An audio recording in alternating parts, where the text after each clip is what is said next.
Shalom.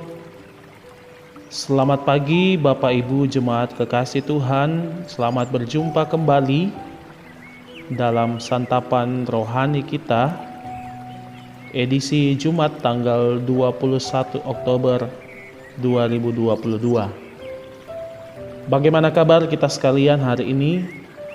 Semoga kita semua senantiasa berada dalam keadaan yang sehat dan dalam sukacita, karena kasih dan pemeliharaan Tuhan terus menuntun kita.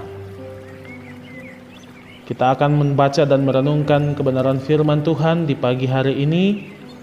Karena itu, mari jemaat kekasih Tuhan, kita minta kekuatan di dalam doa dan tuntunan Roh Kudus untuk mengerti dan memahami firman Tuhan. Mari kita berdoa. Segala puji syukur hanya bagi-Mu Tuhan. Terima kasih Engkau sudah menolong kami, memelihara kami semua. Sepanjang malam kami boleh beristirahat dengan baik. Dan di hari ini kami menyambut hari yang baru, anugerah Tuhan bagi kami semua. Terima kasih Bapa di sorga untuk hari yang baru ini, untuk kekuatan dan kesehatan yang Tuhan masih anugerahkan bagi kami. Kami mengucap syukur Tuhan atas semuanya itu. Dan di pagi hari ini Tuhan, kami rindu untuk mendengarkan firman-Mu yang akan menuntun kami untuk menjalani hari ini. Mari Tuhan, berfirmanlah kepada kami semua. Dan biarlah kuasa Roh Kudus yang akan menuntun kami untuk memahami dan mengerti firman-Mu. Ampuni kami Tuhan atas setiap dosa dan pelanggaran kami, sehingga kami dilayakkan untuk mendengarkan dan merenungkan firman-Mu. Terima kasih Bapa di sorga, bersabdalah sebab sesungguhnya kami siap untuk mendengarkan. Di dalam nama Tuhan Yesus firman yang hidup kami berdoa dan mengucap syukur kepadamu. Amin.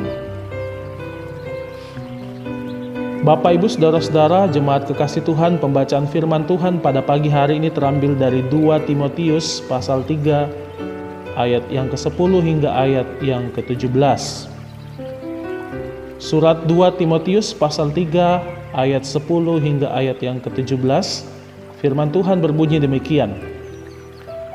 Tetapi engkau telah mengikuti ajaranku, cara hidupku, pendirianku, imanku, kesabaranku, kasihku dan ketekunanku.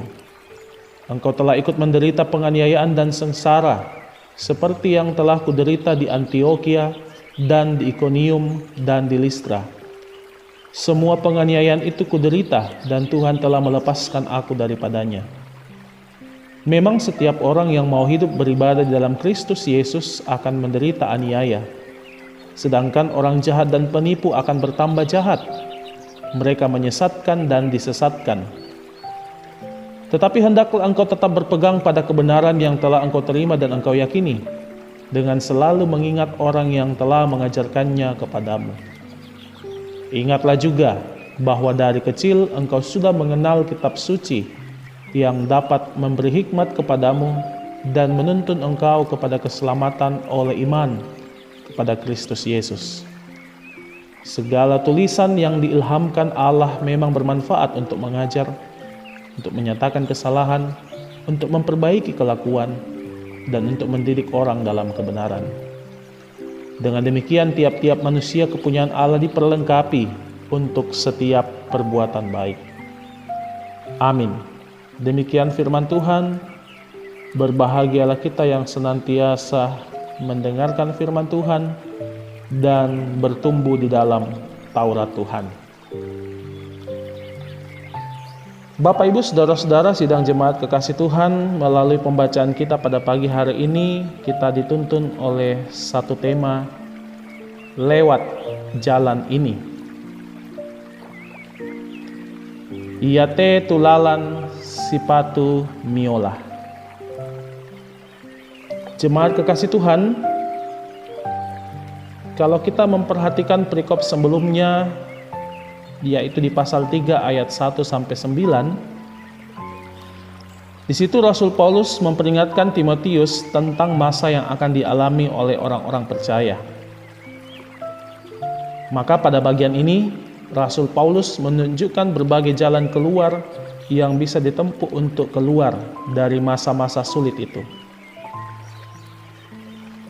Cara hidup manusia baru dalam Yesus Kristus merupakan cerminan dari apa yang dipercayainya atau yang diimaninya. Cara hidup ini tentu sangat berbeda dengan cara hidup sebagai manusia lama.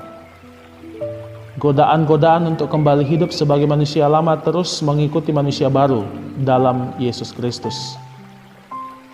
Tidak sedikit orang percaya yang kembali kepada kehidupan lamanya karena godaan-godaan itu.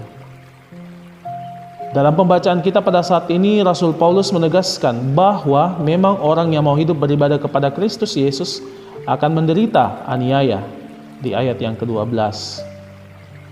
Sementara orang jahat yang nampaknya baik-baik saja kehidupannya akan bertambah jahat di ayat yang ke-13.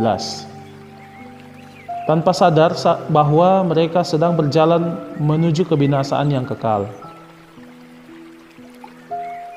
Lalu apa rahasia agar manusia baru tetap bertahan? Kitab suci telah memberi hikmat kepada Timotius mengenai jalan keselamatan dalam Yesus Kristus. Jalan keselamatan yang telah dirintis oleh Yesus Kristus adalah jalan salib, yang adalah satu-satunya jalan menuju kehidupan. Jalan itu adalah jalan penderitaan. Di jalan salib itulah Yesus berjalan. Jemaat kekasih Tuhan, jika kita meyakini bahwa jalan salib adalah satu-satunya jalan menuju kepada Bapa, apakah kita mau berjalan di jalan itu? Ada banyak jalan yang ditawarkan oleh dunia, tetapi hanya satu jalan keselamatan, yaitu jalan salib. Di jalan salib itulah Yesus berjalan. Jalan itu memang tidak terlepas dari penderitaan, tapi yang pasti bahwa di jalan itulah Yesus berada.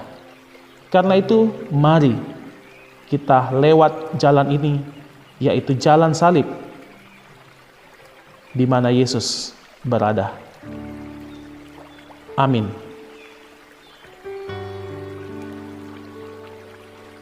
Bapak, Ibu, saudara-saudara jemaat kekasih Tuhan, mengaminkan firman Tuhan yang sudah kita dengarkan, dan juga bersama-sama kita akan menaikkan syukur dan syafaat kita kepada Tuhan. Mari kita bersama-sama menaikkan doa syafaat kita, dan kita akan akhiri dalam doa Bapa kami. Mari kita berdoa. Terpujilah namamu ya Tuhan kekal untuk selama-lamanya. Terima kasih untuk waktu yang indah ini. Kami boleh membaca dan merenungkan sebagian kecil dari firman-Mu. Terima kasih Bapa, Engkau menuntun kami kepada keselamatan itu di dalam Kristus Yesus Tuhan kami. Berikan kami kesetiaan ya Tuhan, untuk tetap menyatakan iman kami, menyatakan ketaatan kami kepada Kristus Yesus, Tuhan dan Juru Selamat kami. Terima kasih untuk firman-Mu, dan biarlah kami semua diberkati oleh firman-Mu ya Tuhan. Kami bersyukur untuk jemaat-Mu ya Tuhan yang boleh menikmati sukacita, baik karena pertambahan usia, kenaikan pangkat, dan juga sukacita yang lainnya. Biarlah sukacita ini Tuhan semakin mengajar kami untuk bersyukur kepada Tuhan. Kami mendoakan anggota jemaat-Mu Tuhan yang saat ini berada dalam kelemahan tubuh. Kami mohon Engkau memulihkan kondisi mereka, baik yang dirawat di rumah sakit, maupun yang saat ini berobat jalan. Kami berdoa untuk para orang tua kami yang berada dalam keadaan lanjut usia. Tuhan, kuatkan iman mereka. Engkau menolong dan menyertai dalam kehidupan bersama dengan anak-anak dan cucu. Kami mendoakan saudara-saudara kami yang saat ini bergumul dalam mencari pekerjaan, mencari pasangan hidup, dalam pergumulan kehidupan keluarga kami masing-masing. Kiranya Engkau ya Tuhan memberikan kami hikmat dan memberikan kami kemampuan untuk menghadapi setiap pergumulan ini. Kami percaya Tuhan akan menolong kami semua. Bapa di sorga, kami mendoakan saudara-saudara kami yang saat ini mengalami musibah karena bencana alam dimanapun berada. Engkaulah satu-satunya penolong bagi mereka. Dan hadirlah Tuhan untuk menghiburkan dan juga menyatakan kasih-Mu kepada segenap umat-Mu. Terima kasih Bapa di sorga, kehidupan kami sepanjang hari ini kami serahkan ke dalam tangan-Mu. Tuntunlah dan peliharakanlah kami semua. Inilah doa kami Tuhan, ungkapan syukur kami dan juga permohonan kami. Dengarkanlah ya Tuhan dan jawablah seturut dengan kehendak-Mu. Kami datang berdoa dan mengucap syukur hanya di dalam nama Tuhan Yesus, Tuhan dan Juru Selamat kami yang hidup, yang sudah mengajar kami doa Bapa kami bersama-sama demikian. Bapa kami yang di sorga, dikuduskanlah nama-Mu. Datanglah kerajaan-Mu, jadilah kehendak-Mu di bumi seperti di sorga. Berikanlah kami pada hari ini makanan kami yang secukupnya, dan ampunilah kami akan kesalahan kami, seperti kami juga mengampuni orang yang bersalah kepada kami. Dan janganlah membawa kami ke dalam pencobaan, tetapi lepaskanlah kami daripada yang jahat. Karena Engkau yang punya kerajaan dan kuasa dan kemuliaan sampai selama-lamanya. Amin. Jemaat kekasih Tuhan, demikianlah persekutuan kita pada pagi hari ini. Selamat menjalani aktivitas kita sepanjang hari ini.